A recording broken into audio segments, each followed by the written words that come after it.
Bonjour tout le monde, récemment j'ai partagé cette vidéo qu'un abonné m'a envoyée parce qu'il avait rencontré une situation un peu particulière avec la police.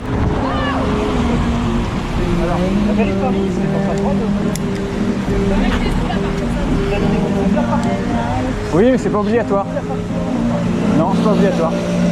Eh ben, montrez-moi le texte de loi, mais tant qu'il n'y a pas de panneau rond, eh ben, les panneaux, ils sont pas marqués ronds, si vous voulez, mais c'est pas obligatoire. Cette vidéo a fait sensation, attirant l'attention des médias tels que TF1, France Info, Sud-Ouest, et BFM aussi qui prépare un sujet, et même le maire du 13e arrondissement qui a eu écho de ce poste. Et face à l'engouement suscité par cette affaire, et pour mieux appréhender ce type de situation, je vous propose de faire le point. Dans un premier temps, savoir si la verbalisation est justifiée, et comment la contester si ce n'est pas le cas, et répondre aux interrogations de nombreux internautes concernant le choix du cycliste de ne pas utiliser l'aménagement cyclable, ainsi que les moyens pour améliorer et éviter à l'avenir ce type de situation. Cette vidéo est sponsorisée par vous, grâce au soutien sur les différentes plateformes de dons.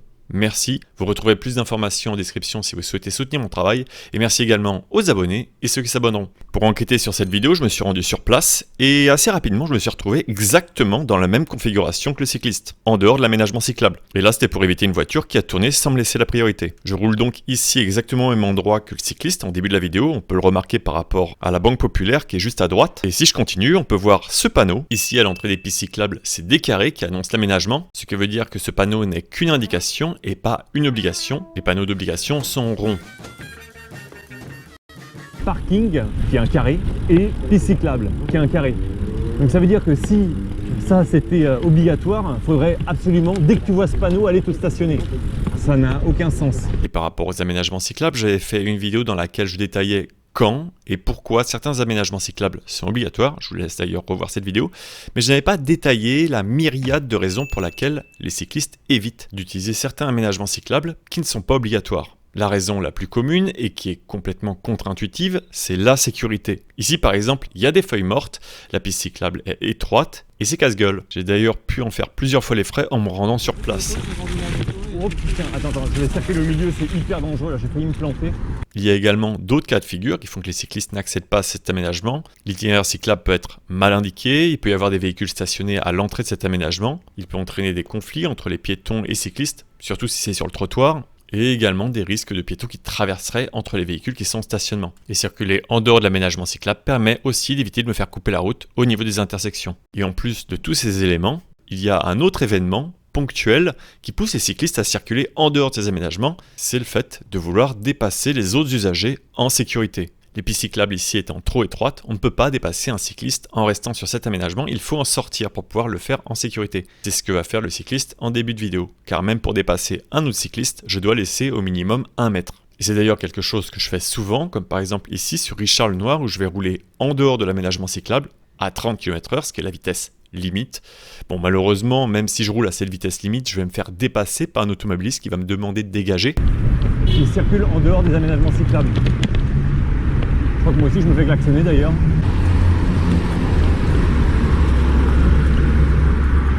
Il fait comme ça avec sa main, je sais pas si vous avez vu. Genre dégage.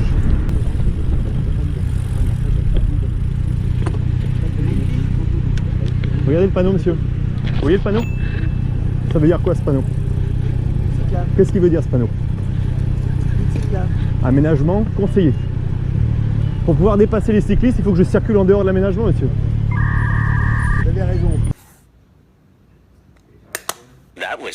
Et quand vous circulez sur ces pistes cyclables étroites, je vous conseillerais de ne pas serrer trop sur la droite, en tout cas de ne pas aller rouler dans le caniveau, car vous risquerez de glisser. La jonction étant souvent mal faite et ayant des défauts, la roue peut se prendre dans le creux et vous faire chuter. J'en parlerai plus en détail dans une prochaine vidéo, mais les bordures également ici sont dangereuses parce que les pédales peuvent se prendre dedans. Donc vraiment, évitez de circuler sur les bords, restez bien au milieu. Bon, maintenant qu'on a clarifié le point, je vais quand même revenir sur le fait de pourquoi il y a des personnes qui pensent que ces aménagements cyclables sont encore obligatoires. Eh bien, c'est certainement lié à un manque de formation continue au niveau du code de la route. Parce qu'en effet, avant le 16 septembre 1998, les cyclistes devaient emprunter les bandes et pistes cyclables quand elles existaient. Cependant, depuis cette date, et principalement pour des raisons de sécurité, comme j'ai pu en énumérer plus tôt, ces aménagements cyclables ne sont plus obligatoires depuis maintenant plus de 25 ans. Mais cette légende urbaine persiste et est également alimentée par le fait que dans certaines villes, la signalétique n'a toujours pas évolué.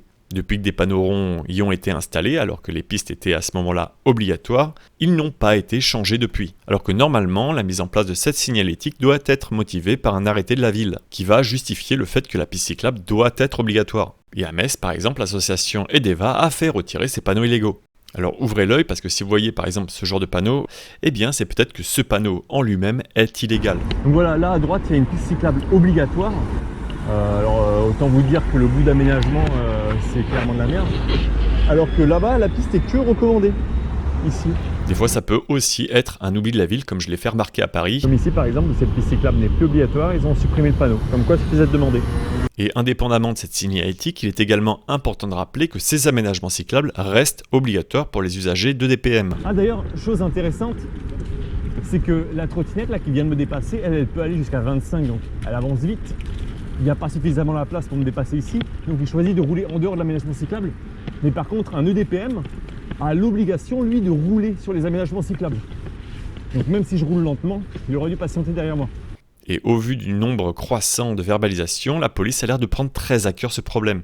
Alors de mon point de vue, ça serait quand même de l'excès de zèle de vouloir mettre également une amende à une personne qui va ponctuellement sortir d'un aménagement cyclable pour faire un dépassement par exemple. Ici, la personne qui est en trottinette va me dépasser, ça va être beaucoup plus agréable pour moi, pour lui, et ça serait complètement injuste de lui mettre une amende à ce moment-là. Surtout que l'aménagement cyclable est encore une fois recommandé. Et dernier point, avant de continuer, ici la signalisation a également un problème, elle n'est pas correcte. Ce panneau, là, indique qu'il faut effectuer un contournement obligatoire par la gauche, sans exception d'usager. Ça veut dire que même en vélo, en trottinette, normalement, j'ai pas le droit d'utiliser l'aménagement cyclable. Je dois circuler à gauche. Donc il va falloir corriger ça aussi. Bon et bien maintenant, que faire si même de bonne foi vous vous faites verbaliser? Comme dans la vidéo, je vous conseillerais de rester calme, d'essayer d'expliquer la situation sans vous agacer. Ne cédez pas au tutoiement ni à l'insulte, même si l'agent vous tutoie, car vous risqueriez de recevoir une autre contravention pour outrage à agent. Et contrairement à la première infraction, celle-ci est beaucoup plus problématique et difficilement contestable. Et à ce propos, un outrage est également valable pour tous les autres agents chargés d'une mission de service public. Bon, après, de façon générale...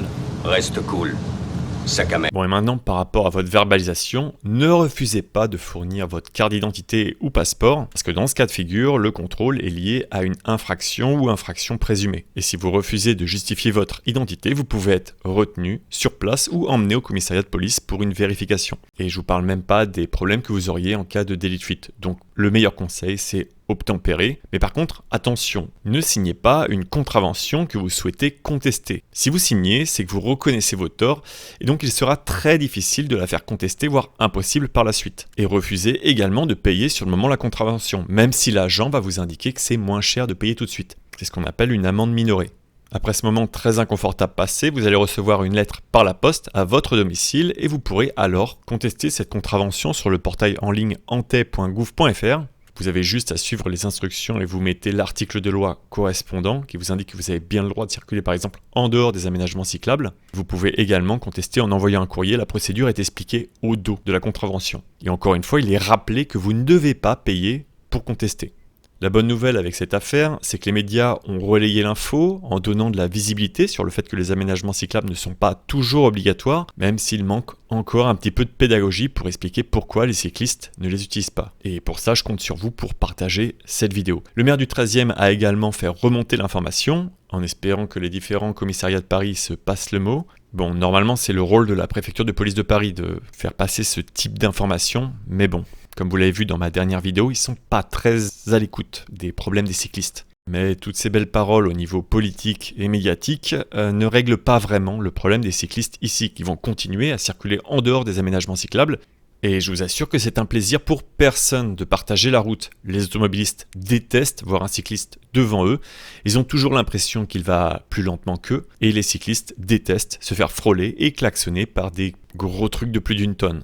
Ah oui, et puis quand je circule sur la piste, je me fais couper la route, donc c'est vraiment pas la joie. La meilleure solution, donc, c'est d'élargir ces aménagements cyclables, de donner suffisamment d'espace pour permettre des dépassements et déplacements en sécurité, et idéalement des aménagements cyclables qui permettent aux cyclistes de circuler côte à côte. L'amélioration de ces aménagements permettra également de donner plus de place au transport de logistique, qui est d'ailleurs de plus en plus utilisé dans la capitale. Et un autre avantage d'avoir des pistes cyclables larges, c'est de permettre de simplifier la circulation des véhicules d'urgence. C'est ce qui avait été mis en avant par Le Parisien, que ces aménagements étaient une des explications de la diminution du temps d'intervention des sapeurs-pompiers à Paris. Car c'est la première fois depuis ces 15 dernières années que ce temps d'intervention a diminué. Et également ici on entend beaucoup de détracteurs contre les aménagements cyclables en indiquant qu'ils vont ralentir les services de secours, alors que c'est tout l'inverse. Encore faut-il que les aménagements cyclables soient suffisamment larges.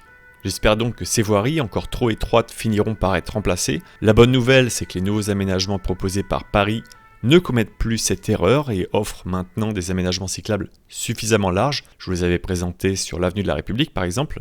Pour revenir au point initial de cette vidéo, n'hésitez pas à partager ce type de contenu. Ça permet d'ouvrir la discussion et de progressivement changer les choses et les mentalités. À ce propos, merci à son auteur, Pierre Bazanit, qui m'avait contacté pour que je communique sur cette vidéo. Je lui envoie d'ailleurs plein de soutien et j'espère qu'il arrivera à faire annuler cette amende. Et merci également à ceux qui relayeront ce sujet, permettant ainsi d'améliorer encore la compréhension entre les usagers par la pédagogie, en attendant que de meilleures solutions soient mises en place pour réduire la source de ces conflits. Merci à ceux qui ont soutenu financièrement cette vidéo, vous les retrouverez au générique, et merci également à tous les bénévoles qui m'aident dans la réalisation de ce contenu, au niveau de la relecture, des sous-titres et des articles. Pour en savoir plus, je vous laisse regarder au niveau du Discord en description. Il est temps de vous dire à bientôt pour de prochaines vidéos, et bonne route! Et voilà, c'est bon. Enregistrement terminé. Ah merde, c'est mal cadré. Oh non, il faut refaire. Ah là là, c'est mal cadré. Oh merde, alors faut refaire. Faut qu'on refasse.